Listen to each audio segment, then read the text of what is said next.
بسم اللہ الرحمن الرحیم۔ السلام علیکم ورحمۃ اللہ وبرکاتہ۔ آج ہم انبیاء علیہم السلام سے تبلیغ کے متعلق سوال اور اس پر امت محمدیہ صلی اللہ علیہ وسلم کی گواہی کے سلسلے کی یہ چوتھی ویڈیو ریکارڈ کر رہے ہیں۔ اس کو شروع کرنے سے پہلے اگر آپ نے اس چینل کو سبسکرائب نہیں کیا تو پلیز اس کو سبسکرائب کر دیں اور بیل کا بٹن پریس کر دیں تاکہ اس قسم کی مزید ویڈیوز آپ تک بر وقت پہنچ سکیں۔ تو چلیں شروع کرتے ہیں۔ غلام غنی اور مریض کا حساب سے متعلق حضرت مجاہد رحمۃ اللہ علیہ فرماتے ہیں، قیامت کے دن ایک بندے کو پیش کیا جائے گا جس سے اللہ تبارک و تعالیٰ پوچھیں گے کہ تو نے میری عبادت کیوں نہیں کی؟ وہ کہے گا آپ نے مجھے آزمائش میں ڈالا، میرے کئی مالک تھے انہوں نے مجھے مصروف رکھا۔ تو حضرت یوسف علیہ السلام کو غلامی کی حالت میں بلایا جائے گا، پھر اس شخص سے پوچھا جائے گا کہ وہ زیادہ غلامی میں تھا یا حضرت یوسف علیہ السلام؟ وہ عرض کرے گا حضرت یوسف۔ پھر اسے کہا جائے گا ان کو تو غلامی نے میری عبادت سے نہیں روکا۔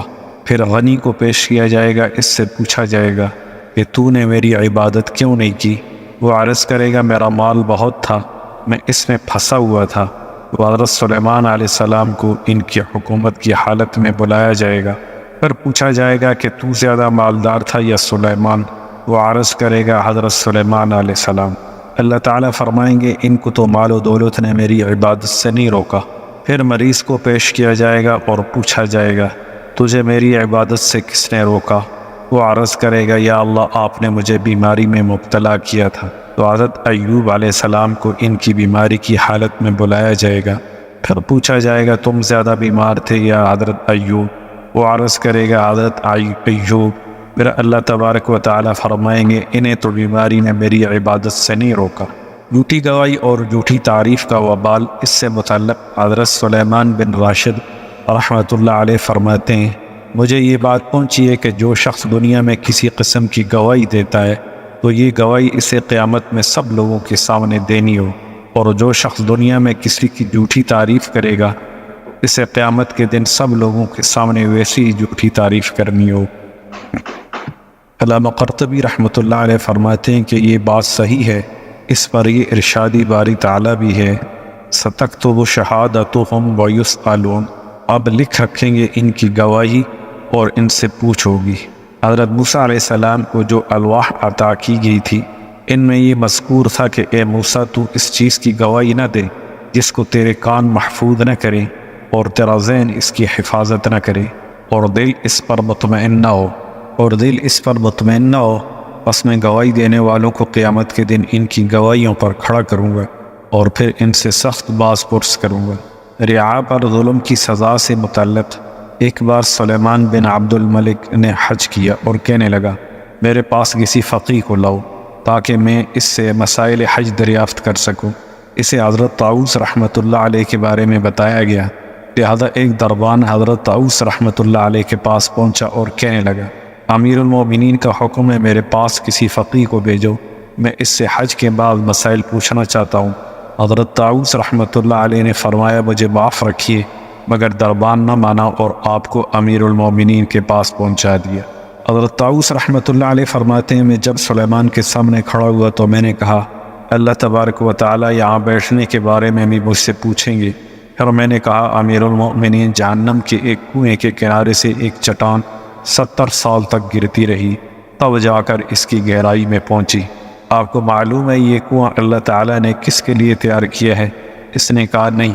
تو میں نے کہا اس شخص کے لیے جسے اللہ تعالیٰ نے اپنی حکمرانی میں شریک کیا مگر اس نے ظلم کیا۔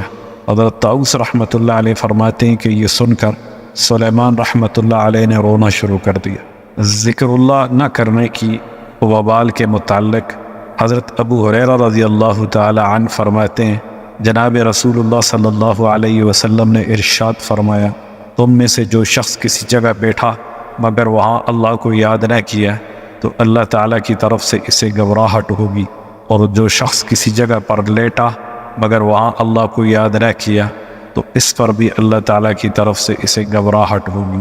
درود شریف نہ پڑھنے کا وبال سے متعلق حضرت ابو ہریرہ رضی اللہ تعالی عنہ روایت کرتے ہیں کہ جناب رسول اللہ صلی اللہ علیہ وسلم نے ارشاد فرمایا، جو جماعت کسی جگہ بیٹھی اور اس نے اس مجلس میں اپنے رب کو یاد نہ کیا اور اپنے نبی پر درود نہ بھیجا صلی اللہ علیہ وسلم، تو اس سے مواخذہ ہوگا۔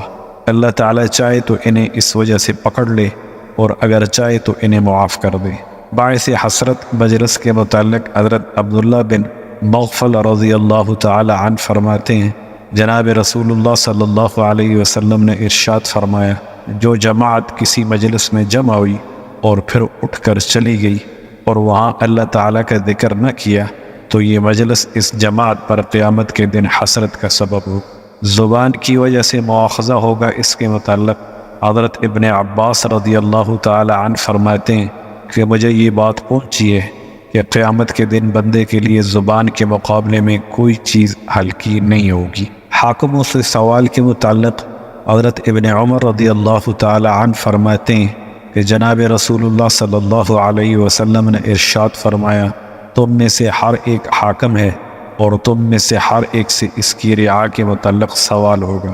پس امیر لوگوں کا حاکم ہے، اس سے اس کی رعا کے متعلق سوال ہوگا، اور عورت اپنے خاوند کے گھر اور اس کی اولاد کی حاکم ہے، اس سے ان کے متعلق سوال ہوگا، اور غلام اپنے آقا کے مال کا نگہبان ہے، اس سے اس کے متعلق سوال ہوگا۔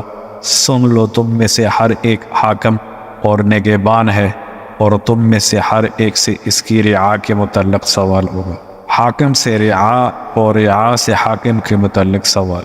حضرت مقداد رضی اللہ تعالی عنہ فرماتے ہیں کہ میں نے جناب رسول اللہ صلی اللہ علیہ وسلم کو یہ فرماتے سنا، جو شخص کسی بھی قوم کا سربراہ ہوگا وہ قیامت کے دن اپنی قوم کے آگے آگے چلتا ہوا آئے گا، اس کے آگے ایک جھنڈا ہوگا جسے اس نے اٹھا رکھا ہوگا اور لوگ اس کے پیچھے پیچھے آؤں گے، اس سے ان لوگوں کے متعلق سوال ہوگا اور لوگوں سے اس کے متعلق سوال ہوگا۔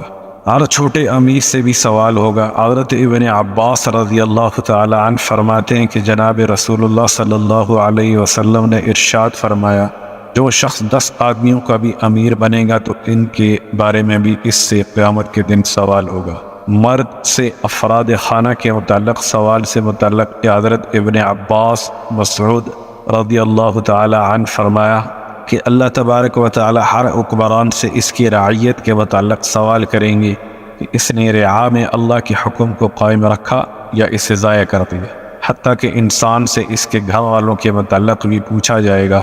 قیامت کے دن سربراہوں کی خواہش سے متعلق حضرت عائشہ رضی اللہ تعالی عنہ فرماتی ہیں کہ میں نے جناب رسول اللہ صلی اللہ علیہ وسلم کو یہ فرماتے سنا، ہلاکت ہے حکمرانوں کے لیے، ہلاکت ہے جان پہچان والوں کے لیے، ہلاکت ہے امانت داروں کے لیے۔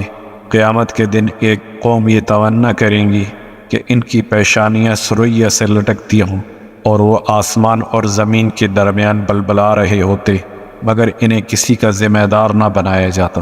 رشوت خور کی سزا سے متعلق حضرت ابن عباس رضی اللہ تعالی عنہ فرماتے ہیں، جناب رسول اللہ صلی اللہ علیہ وسلم نے فرمایا، جو شخص 10 آدمیوں کا بھی والی بنا اور ان کے درمیان ان کی پسند و ناپسند کے فیصلے کیے، قیامت کے دن اسے اس حالت میں پیش کیا جائے گا کہ اس کے دونوں ہاتھ اس کی گردن کے ساتھ زنجیر سے باندھے ہوئے ہوں گے۔ بس اگر تو نے اللہ کے نازل کردہ حکم کے مطابق فیصلے کیے ہوں گے اور رشوت نہ لی ہوگی اور نہ کسی سے ڈرا ہوگا تو اللہ تعالیٰ اسے قیامت کے دن آزادی عطا کریں گے، جس دن اس کی قید کے سوا اور کوئی قید نہ ہوگی۔ اور اگر اس نے اللہ کے نازل کردہ احکام کے مطابق فیصلے نہ کیے اور رشوت لی ہوگی تو اس کے بائیں ہاتھ کو دائیں ہاتھ کے ساتھ باندھ کر جہنم میں پھینک دیا جائے گا اور وہ اس کی گہرائی میں 500 سال تک بھی نہیں پہنچ سکے گا۔ عادل حکمران سے بھی حساب لیا جائے گا۔ اس کے متعلق حضرت عائشہ رضی اللہ تعالی عنہ فرماتی ہیں کہ میں نے جناب رسول اللہ صلی اللہ علیہ وسلم کو یہ فرماتے سنا، قیامت کے دن عادل قاضی کو بھی پیش کیا جائے گا اور اس سے اتنی شدت کے ساتھ حساب ہوگا کہ وہ تمنا کر اٹھے گا کہ وہ کبھی 2 شخصوں کے درمیان ایک کھجور کا بھی فیصلہ نہ کرتا۔ سب سے پہلے ججوں کا حساب ہوگا۔ اس کے متعلق حضرت محمد بن واصع رحمۃ اللہ علیہ فرماتے ہیں کہ مجھے یہ بات پہنچی ہے کہ قیامت کے دن سب سے پہلے قاضیوں کو حساب کے لیے پیش کیا جائے گا، غالب حکمران جہنم میں ہوں گے۔ اس کے متعلق حضرت انس رضی اللہ تعالی عنہ فرماتے ہیں جناب رسول اللہ صلی اللہ علیہ وسلم نے ارشاد فرمایا، قیامت کے دن ظالم حکمران کو پیش کیا جائے گا تو اس کی رعا اس سے جھگڑا کرے گی حتیٰ کہ اس پر دلائل اور حجت کے ساتھ غالب آ جائے گی۔ چنانچہ اس حاکم کو حکم ہوگا کہ جہنم کے حصوں میں سے ایک حصہ میں داخل ہو جاؤ۔ جہنم کا تاریک کنواں، اس کے متعلق حضرت عمر رضی اللہ تعالی عنہ فرماتے ہیں میں نے رسول اللہ صلی اللہ علیہ وسلم کو یہ فرماتے سنا، کوئی آدمی لوگوں کے کسی کام کا والی نہ بنے ورنہ اللہ تعالیٰ اسے جہنم کے پل پر کھڑا کریں گے، جس کی وجہ سے یہ پل ایک دفعہ زور سے کانپے گا، چاہے کوئی نجات پائے یا نہ پائے۔ اس وقت والی کا ہر عضو دوسرے عضو سے جدا ہو جائے گا، پھر اگر اس نے نجات نہ پائی تو اسی زلزلہ سے جہنم کے کنویں میں جا پڑے گا جو قبر کی طرح تاریک ہوگا اور اس کی گہرائی تک 70 سال میں بھی نہ پہنچ سکے گا۔ حضرت عمر رضی اللہ تعالی عنہ نے یہ روایت بیان کرنے کے بعد حضرت سلیمان اور حضرت ابو ذر رضی اللہ تعالی عنہم سے پوچھا کہ آپ نے بھی یہ روایت حضور صلی اللہ علیہ وسلم سے سنی ہے؟ تو ان دونوں حضرات نے فرمایا جی ہاں۔ حکام کو تنبیہ سے متعلق حضرت وہب بن منبع رضی اللہ تعالی عنہ فرماتے ہیں اللہ تعالیٰ نے حضرت موسیٰ علیہ السلام سے فرمایا کہ زمین کے بادشاہوں سے کہہ دیں کہ وہ زمین کے قحط زدہ علاقوں میں رہیں اور رعاء کو سرسبز و شاداب جگہ رکھیں، اور انہیں کہہ دیں کہ خود گزلا پانی پئیں اور رعاء کو صاف پانی پلائیں۔ مجھے میری ذات کی قسم اگر انہوں نے خود کو سرسبز علاقہ میں اور رعاء کو خشک علاقوں میں رکھا اور خود صاف پانی پیا اور رعاء کو گدلا پانی پلایا تو میں ان سے ایک ایک ذرے اور ایک ایک جو کا حساب لوں گا۔ السلام علیکم ورحمۃ اللہ وبرکاتہ۔